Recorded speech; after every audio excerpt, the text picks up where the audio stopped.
हरे Krishna. Shrimad Bhagavatam canto 3 chapter 31 जीवों की गतियों के विषय में भगवान कपिल के उपदेश। भगवान ने कहा, परमेश्वर की अध्यक्षता में तथा अपने कर्म फल के अनुसार विशेष प्रकार का शरीर धारण करने के लिए जीव आत्मा को पुरुष के वीर्य कण के रूप में स्त्री के गर्भ में प्रवेश करना होता है।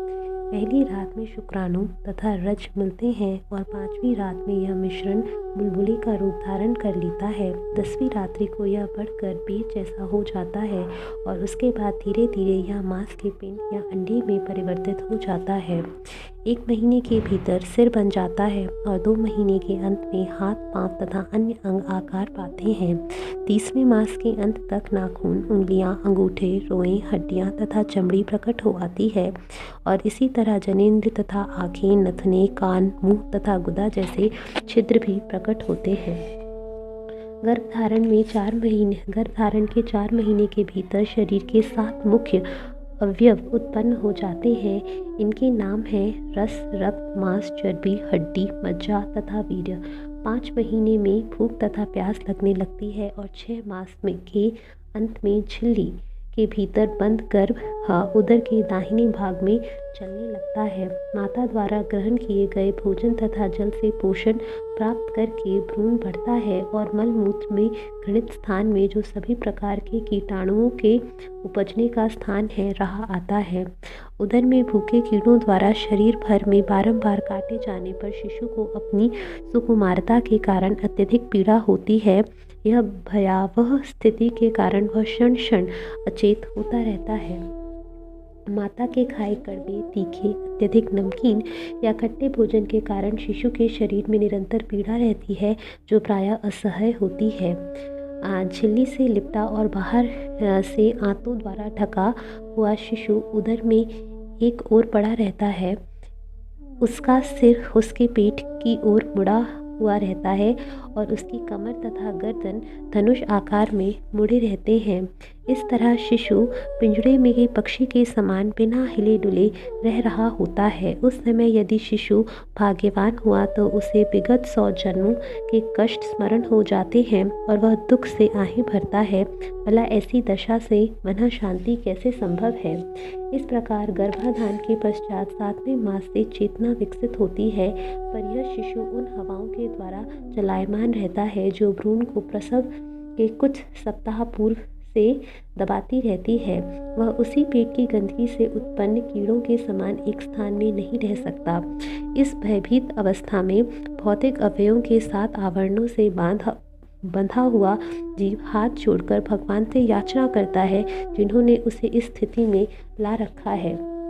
जीव कहता है, मैं उन भगवान के चरण कमलों की शरण ग्रहण करता हूँ जो अपने विभिन्न नित्य स्वरूपों में प्रकट होते हैं और इस भूतल पर घूमते रहते हैं। मैं उन्हीं की शरण ग्रहण करता हूँ क्योंकि वे ही मुझे निर्भय कर सकते हैं और उन्हीं से मुझे यह जीवन अवस्था प्राप्त हुई है जो मेरे अपवित्र कार्यों के सर्वथा अनुरूप है।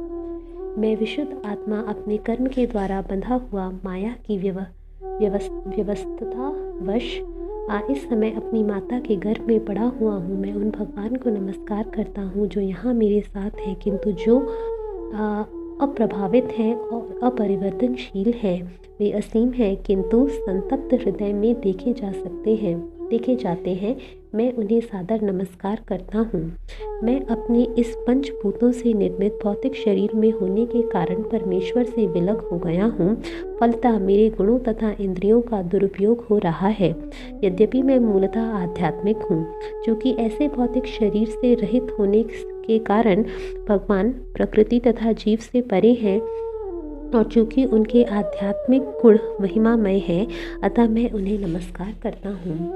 जीव आगे प्रार्थना करता है। जीवात्मा प्रकृति के वशीभूत रहता है और जन्म तथा मरण का चक्र बनाए रखने के लिए कठिन श्रम करता रहता है। यह बद्ध जीवन भगवान के साथ अपने संबंध की विस्मृति के कारण है।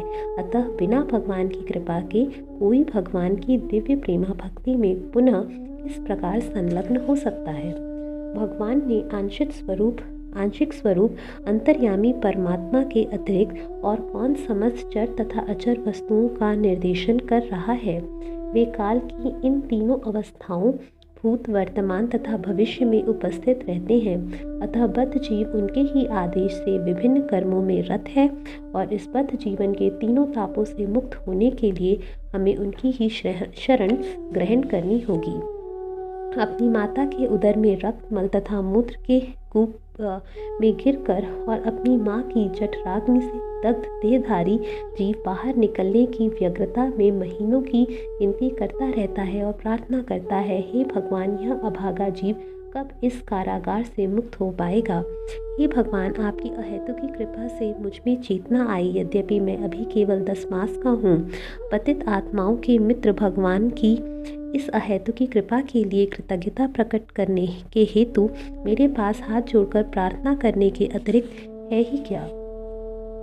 अन्य प्रकार का शरीरधारी जीव केवल अंतःकरण से देखता है, वह उस शरीर के ग्राह्य तथा अग्राह्य अनुभवों से ही परिचित होता है, किंतु मुझे ऐसा शरीर प्राप्त है जिसमें मैं अपनी इंद्रियों को वश में रखता हूँ और अपने गंतव्य को समझता हूँ। अतः मैं उन भगवान को सादर नमस्कार करता हूँ जिनके आशीर्वाद से मुझे यह शरीर प्राप्त हुआ है और जिनकी कृपा से मैं उन्हें भीतर और बाहर देख सकता हूँ। अतः हे प्रभु, यद्यपि मैं अत्यंत भयावह परिस्थिति में रह रहा हूँ, किंतु मैं अपनी माँ के गर्भ से बाहर आकर भौतिक जीवन के अंधकूप में गिरना नहीं चाहता। देव माया नामक आपकी बहिरंगा शक्ति तुरंत नवजात शिशु को पकड़ लेती है और उसके बाद तुरंत ही झूठा स्वरूप ज्ञान प्रारंभ हो जाता है, जो निरंतर जन्म तथा मृत्यु के चक्र का शुभारंभ है। अतः और अधिक शुद्ध न होकर मैं अपने मित्र विशुद्ध चेतना की सहायता से अज्ञान के अंधकार से अपना उद्धार करूँगा। केवल भगवान विष्णु के चरण कमलों को अपने मन में धारण करके मैं बारंबार जन्म तथा मृत्यु के लिए अनेक माताओं के गर्भों में प्रविष्ट करने से बच सकूँगा। भगवान कपिल ने कहा, अभी तक गर्भ में स्थित इस 10 मास के जीव की भी ऐसी कामनाएं होती हैं, किंतु जब वह भगवान की स्तुति करता रहता है तभी प्रसूति काल की वायु औंधे मुंह पड़े हुए उस शिशु को बाहर की ओर धकेलती है जिससे वह जन्म ले सके। वायु द्वारों सहसा नीचे की ओर धकेला जाकर अत्यंत कठिनाई से सिर के बाल श्वास रहित तथा तीव्र वेदना के कारण स्मृति से विहीन होकर शिशु बाहर आता है। इस प्रकार वह शिशु मल तथा रक्त से सना हुआ पृथ्वी पर आ गिरता है और मल से उत्पन्न कीड़े के समान छटपटाता है। उसे श्रेष्ठ ज्ञान नष्ट हो जाता है और वह माया के मोहजाल में विलखता है। उदर से निकलने के बाद शिशु ऐसे लोगों की देख रेख में आ जाता है जो उसका पालन ऐसे लोगों द्वारा होता रहता है जो यह नहीं समझ पाते कि वह चाहता क्या है। उसे जो कुछ मिलता है उसे वह इनकार न कर सकने के कारण वह अवांछित परिस्थिति में आ पड़ता है। पसीने तथा कीड़ों से भरे हुए मैले कुचैले बिस्तर पर लिटाया हुआ शिशु खुजलाहट से मुक्ति पाने के लिए अपना शरीर खुजला भी नहीं सजा पाता। बैठने, खड़े होने या चलने की बात तो दूर रही। इस असहाय अवस्था में वह मुलायम त्वचा वाले बालक को डांस, मच्छर, खटमल तथा अन्य कीड़े काटते रहते हैं। जिस तरह बड़े कीड़े को छोटे छोटे कीड़े काटते रहते हैं, बालक अपना सारा ज्ञान गंवा कर जोर जोर से चिल्लाता है। इस प्रकार विविध प्रकार के कष्ट भोगता हुआ शिशु अपना बाल्यकाल बिताकर किशोरावस्था प्राप्त करता है। किशोरावस्था में भी वह अप्राय वस्तुओं की इच्छा करता है, किंतु उनके न प्राप्त होने पर उसे पीड़ा होती है। इस प्रकार अज्ञान के कारण वह क्रुद्ध तथा दुखित होता है। शरीर बढ़ने के साथ ही जीव अपने आत्मा को परास्त करने के लिए अपनी छोटी प्रतिष्ठा को तथा क्रोध को बढ़ाता है और इस तरह अपने ही जैसे कामी पुरुषों के साथ बैर उत्पन्न करता है। ऐसे अज्ञान से जीव पंच तत्वों से निर्मित भौतिक शरीर को स्व मान लेता है। इस भ्रम के कारण वह क्षणिक वस्तुओं को निजी समझता है और अंधकारमय क्षेत्र में अपना अज्ञान बढ़ाता है। जो शरीर जीव के लिए निरंतर कष्ट का साधन है और जो अज्ञान तथा कर्म के बंधन से बंधे जीव का अनुगमन करता है, उस शरीर के लिए जीव अनेक प्रकार के कार्य करने पड़ते हैं, जिससे वह जन्म मृत्यु के चक्र के अधीन हो जाता है। अतः यदि जीव विषय भोग में लगे हुए ऐसे कामी पुरुषों से प्रभावित होकर जो स्त्री संग सुख व स्वाद की तुष्टि में ही रत है, असत मार्ग का अनुसरण करता है, तो वह पहले की तरह पुनः नरक को जाता है। वह सत्य, शौच, दया, गंभीरता, आध्यात्मिक बुद्धि, लज्जा, संयम, यश, क्षमा, मन निग्रह, इंद्रिय निग्रह, सौभाग्य और ऐसे ही अन्य सुअवसरों से विहीन हो जाता है। मनुष्य को चाहिए कि ऐसे अभद्र, अशांत मूर्ख की संगति ना करे जो आत्म साक्षात्कार के ज्ञान से रहित हो और स्त्री के हाथों को नाचने वाला कुत्ता बनकर रह गया हो।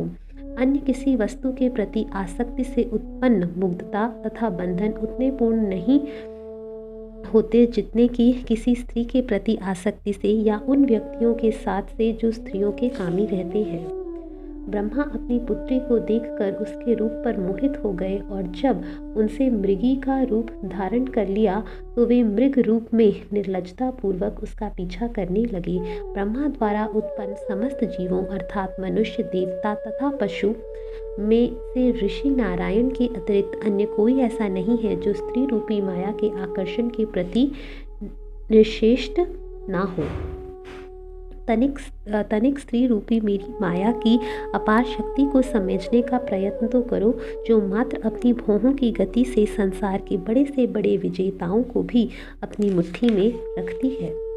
जो योग की पराकाष्ठा को प्राप्त करना चाहता हो तथा जिसने मेरी सेवा करके आत्म साक्षात्कार कर लिया हो, उसे चाहिए कि वह कभी भी किसी आकर्षक स्त्री की संगति ना करे, क्योंकि शास्त्रों में घोषणा की गई है कि प्रगतिशील के लिए ऐसी स्त्री नरक के द्वार तुल्य है।